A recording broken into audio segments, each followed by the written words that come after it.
Dennis wrote his name today. In big block letters, his 6-year-old fingers carefully sculpted S-I-N-N-E-D at the top of his paper. Before now, his delayed brain had never allowed him to write any words that made sense. His waiting eyes sought approval from lips that paused to connect with his innocence. Without criticism, I rearranged the letters to display the name that I gave to him at birth.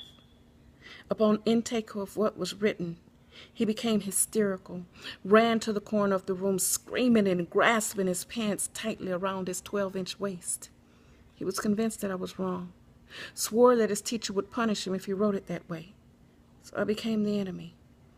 Through violent kicking and scratching, he was determined to keep me out of his space.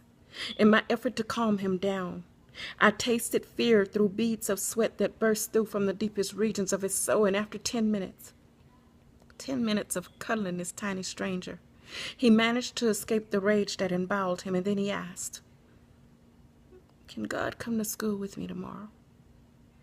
Talk to my teacher.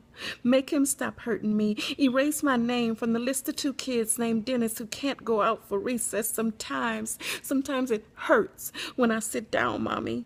My teacher told me that I must be punished for my sins, that I should kneel in the corner with my eyes to the sky and spell my name the way he taught me to. But if I mess up, he'd take me in the closet, and no one wants to go in the closet, Mommy. There's this awful man in there that does bad things to me.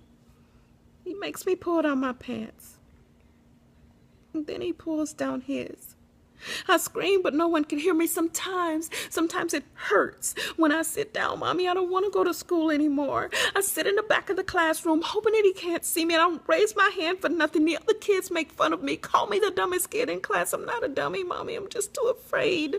I'm too afraid to remind him that I'm alive. Sometimes it hurts when I sit down, Mommy. My teacher told me that you did this to me. He said your mama gave you the same name as my daddy. And my daddy did to me what I'm doing to you. He's never admitted that he was wrong. So somebody has to suffer for the sins of my father. And by spelling your name backwards, you're admitting that you have sinned. And sometimes, child, I just need to hear that. So you see, Mommy, I'm not blaming him for hurting me. This is all your fault. You never should have named me Dennis.